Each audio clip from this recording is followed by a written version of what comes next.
Celebrating 55 years. The time by Sagicor is 7 o'clock.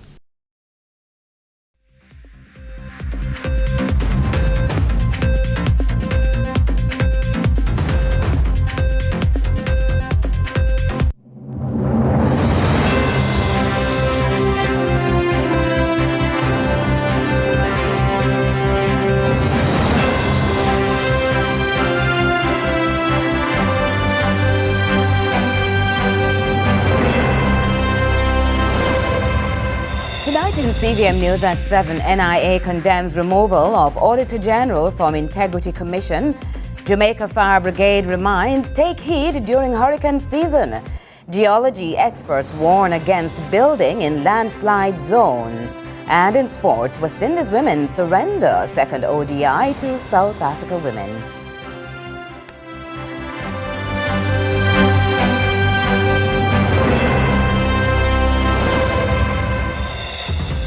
Hello from Kingston, Jamaica. This is CVM News at 7 for Saturday, June 14, 2025.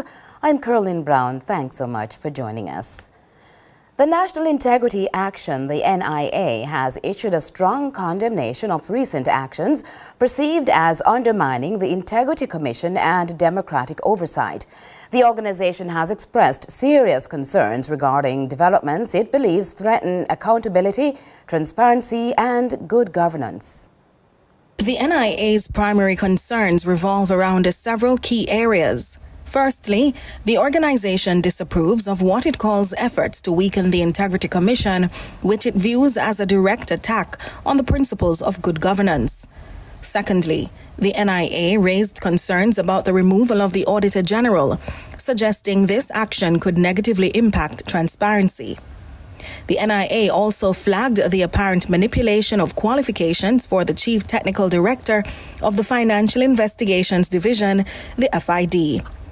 The organization says these steps are deeply concerning, especially given the perceived silence of Parliament regarding sitting parliamentarians under investigation for illicit enrichment.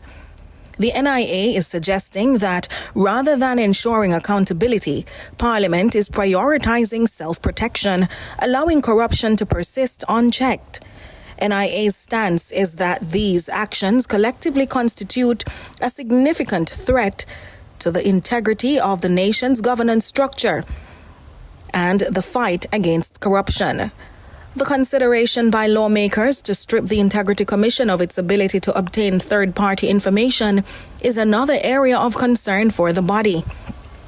This tool is critical for exposing financial misconduct and hidden assets, and the NIA views the move as an attempt to obstruct justice. The integrity watchdog says when oversight bodies are weakened, when corruption is normalized, and when governance serves only the politically loyal, democracy itself is under siege.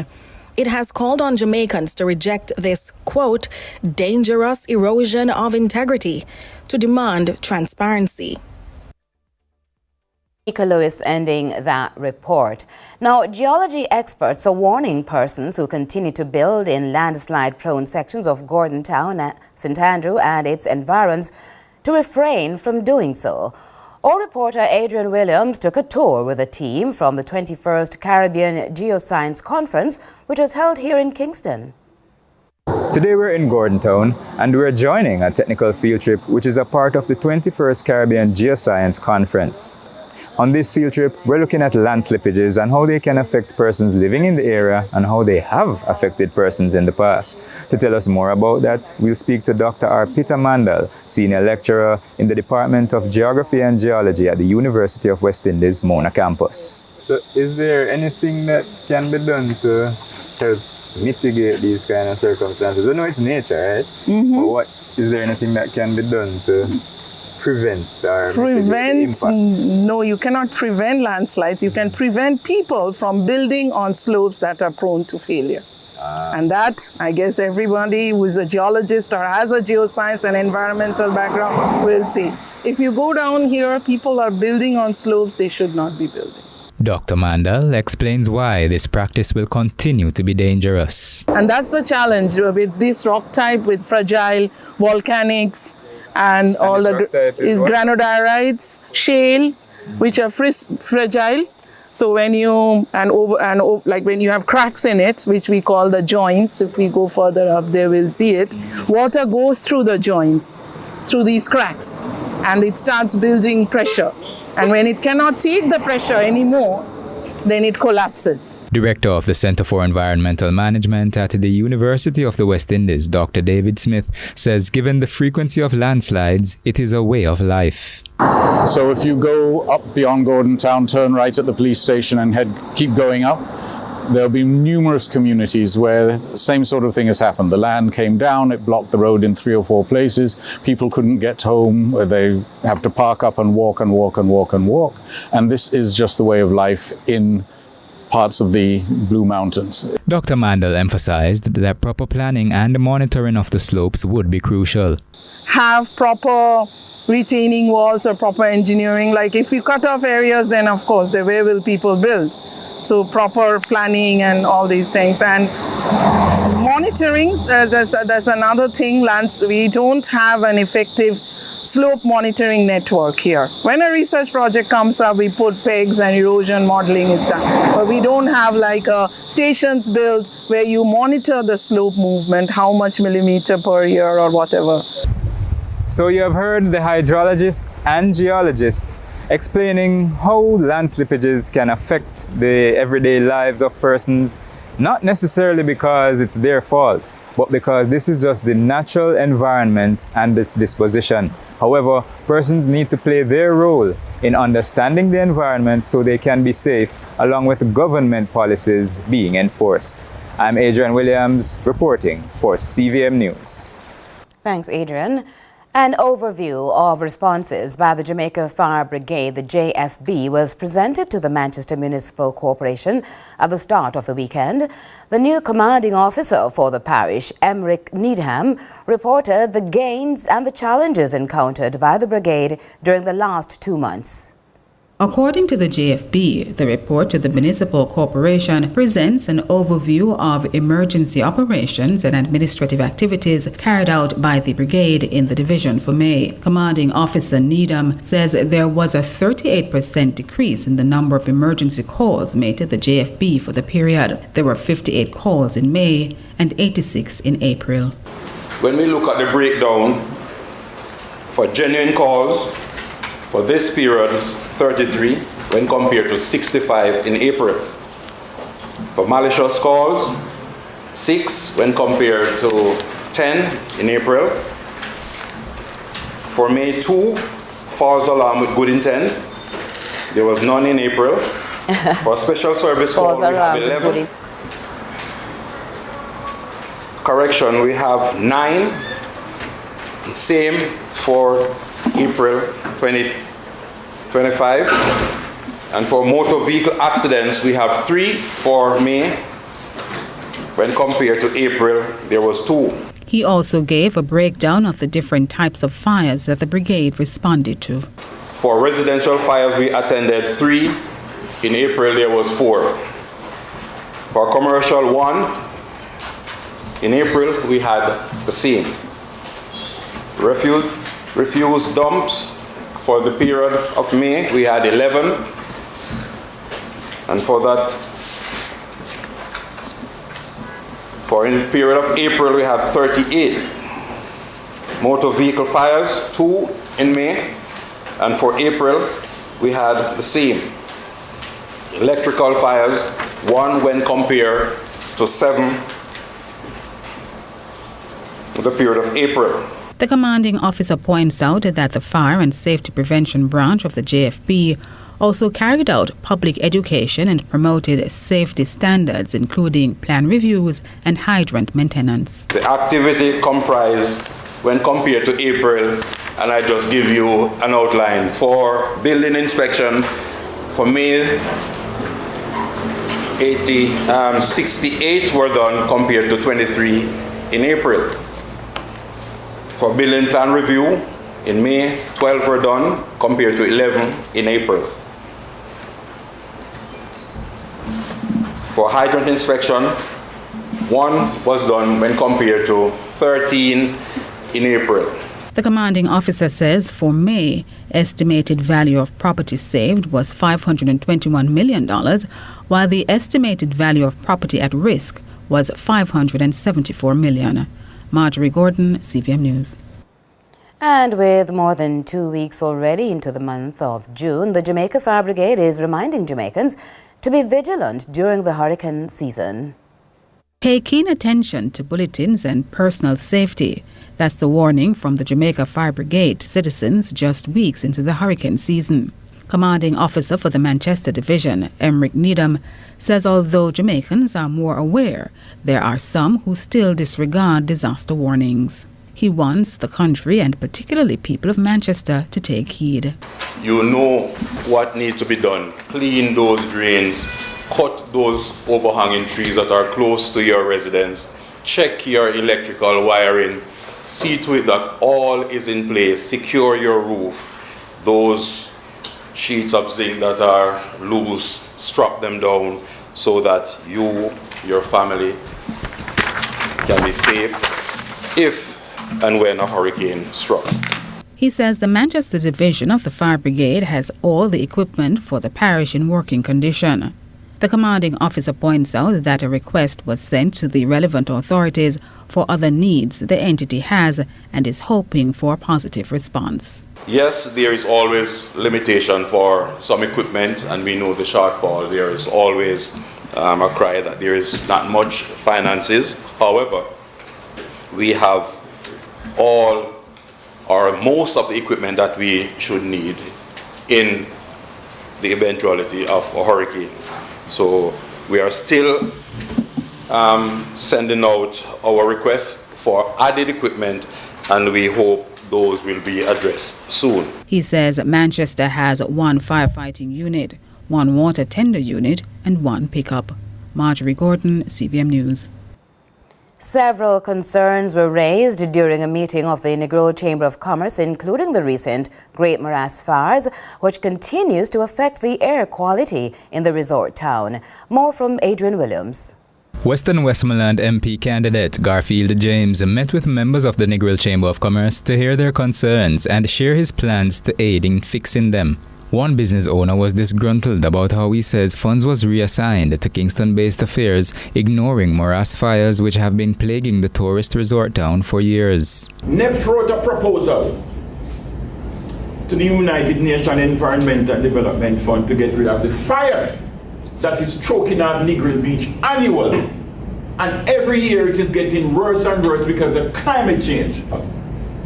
And the whole of the money come, and Kingston people then take with the money, and them spend the money for administration, them spend it on consultancy, and them spend it on research, and them did not spend 1 cent to put out the fire. He believes that Kingston administrators have not been fair to the needs of the people of Negril. However, James highlights that processes take some time.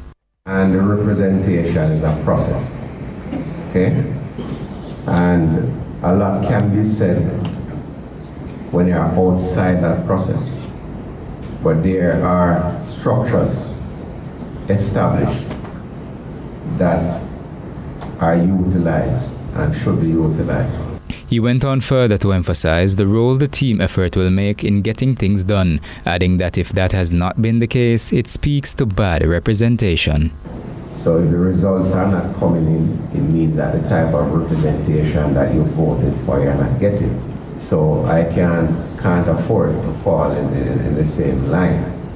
So the fact is that it is identifying what the challenges are, along with your team, such as the Chamber of Commerce here, and putting those challenges into the required proposals and ensuring that you put them forward and push for them to be addressed.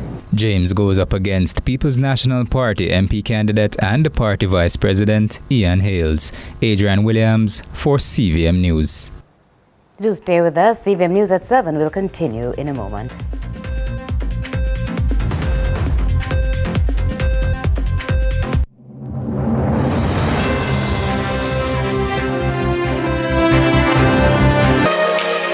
Welcome Rise with Sunrise. Miss Kitty and Dennis are stepping into a new week. Our first stop, Money Masterclass, Carlton is back fresh off the Father's Day weekend. Then we're serving up something special in Breakfast is Served. From feast to finance, we're checking in with NCB. And we'll wrap your morning with a little grace. You've never seen a sunrise quite like this.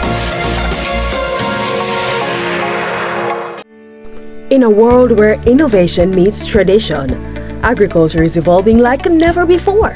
From the latest sustainable farming technologies to age-old practices passed down through generation, agriculture is precious to me. I love the animals. I don't mind getting my hands dirty. I love working. Join us right here on CVM TV every Sunday during news at 7 as we explore the people, the science, and the breakthroughs that are shaping the way we grow, eat, and live. You don't want to miss it. This is Farming Forward. One strict, one slick, and the other. Ghetto Misfits presents Leslie Last Boy. One son with 3 fathers. The hilariously moving Father's Day stand-up comedy special with IT Ellis plus surprise guests. Leslie Last Boy. One son with 3 fathers. Sunday, June 15, Courtney Auditorium. Gates open 5 p.m. Showtime 6:30 sharp. Get your tickets now at SpurOpen.com. Info line 876-542-4160. Love the Garrett.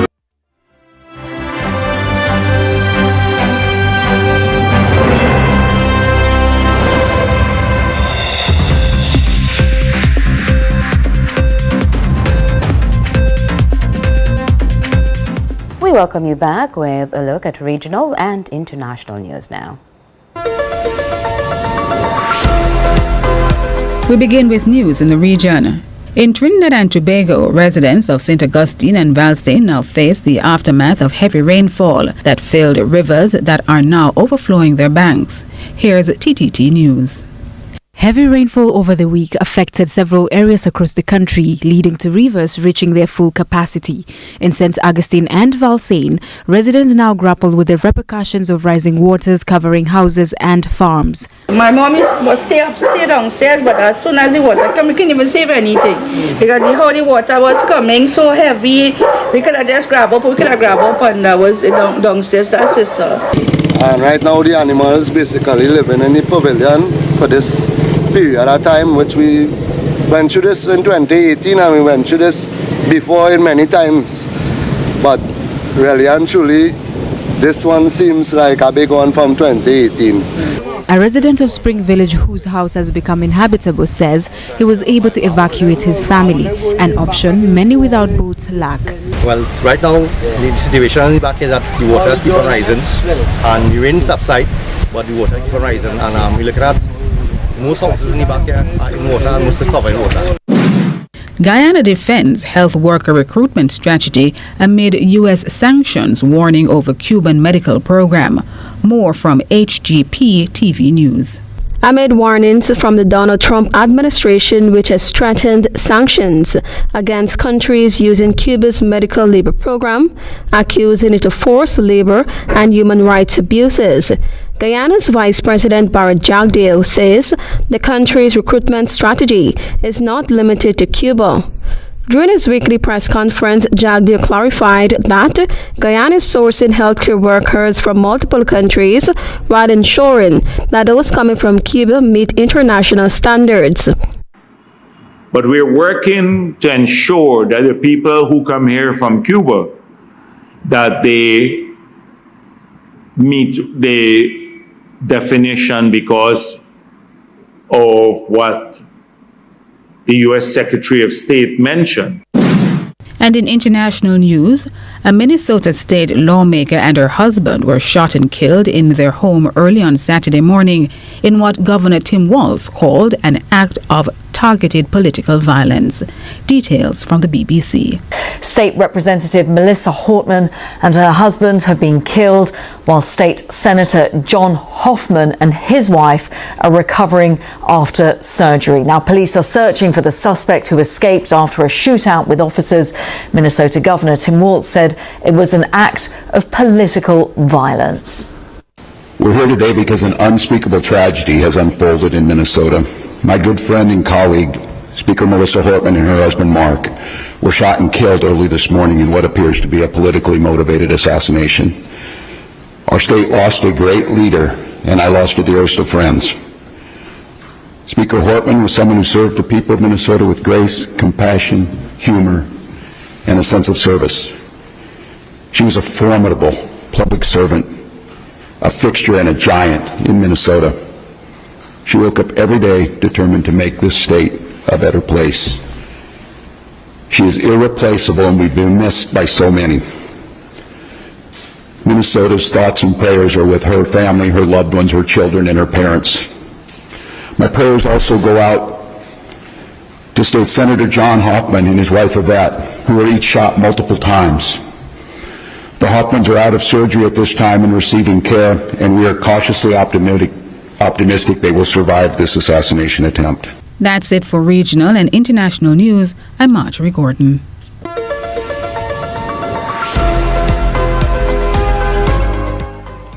Now, on this day before Father's Day, we continue a call for action during this month of June and moving beyond for more attention to be paid to the mental health of our men. The reminder, don't leave out the boys who are tomorrow's men. And so with that in mind, Inspire Jamaica has a series focusing on the hard truth, not the individuals whose identity we will disguise. Reach out and touch somebody's hand. Make this world a better place if you can. I just want to speak the name of Jesus. I think we have 30. Till every dark addiction starts to break. Declaring there is hope and there is freedom. I speak Jesus. Does this help you to stay calm and to focus? Is this something you look forward to doing? Yeah. Just keep it active. Keep the muscle moving. What could be calming about collecting eggs or even singing for that matter in a coop full of laying hens?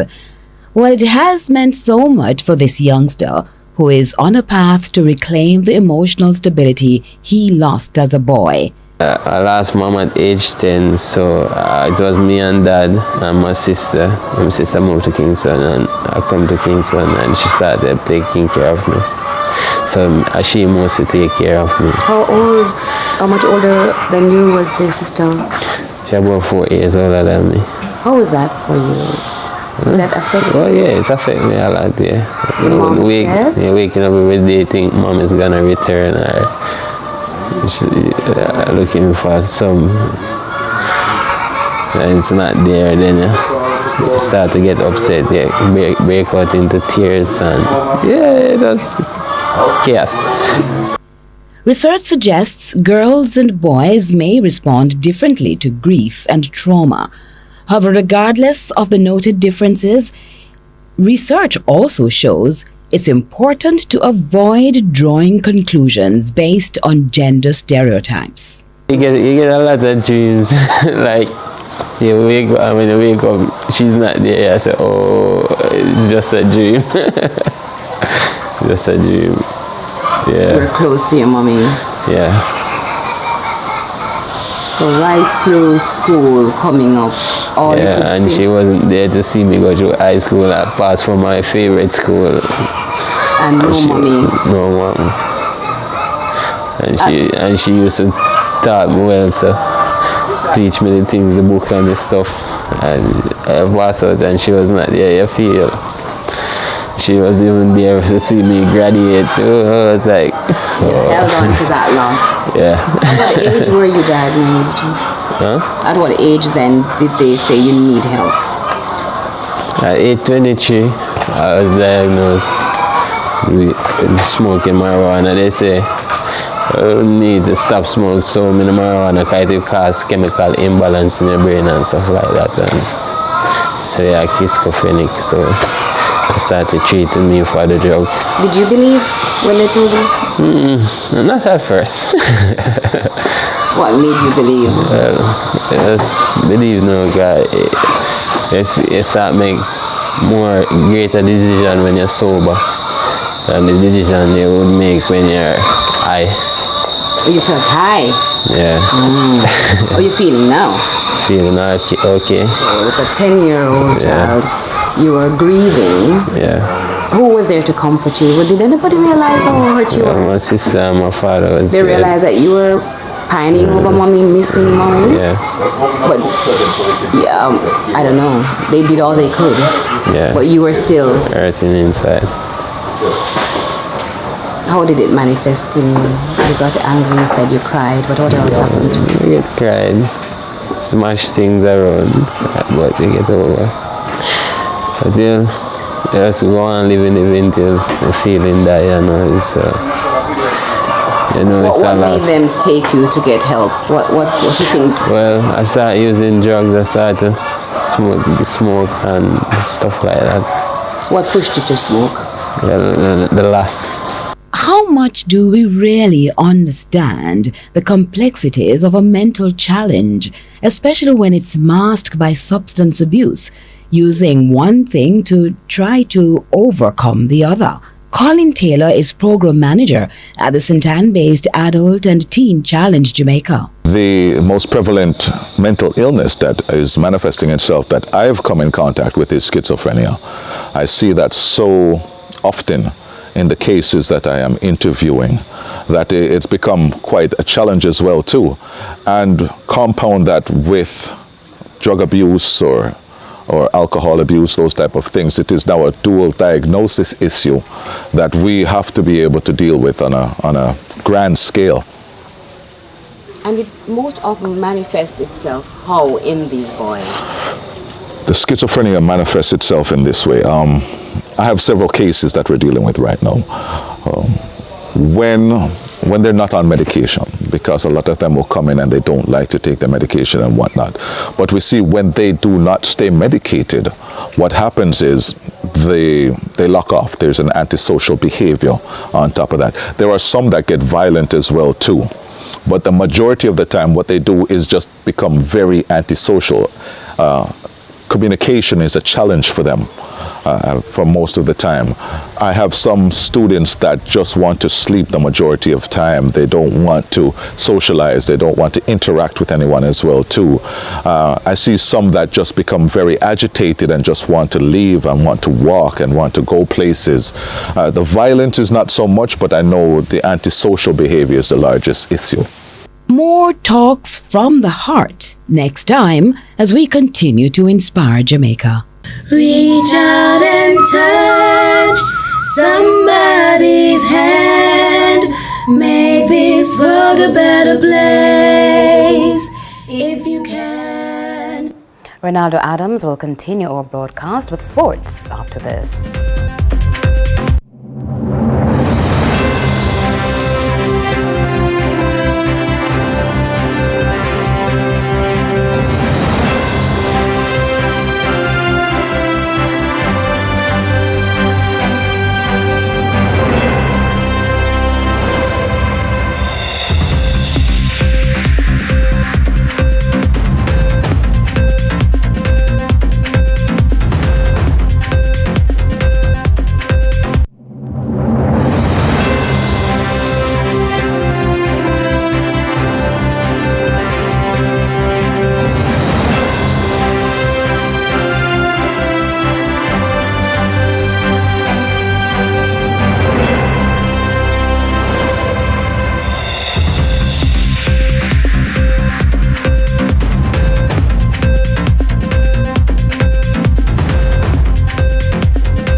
A motivating factor for us was always that slogan, you need to enrich others, and from enriching everyone else, you will be enriched. I usually joke that it's a high school experiment that went wrong. Well, if they can't manage it, God help them. He put me on some of his accounts, and the first thing he said is, "This is my money."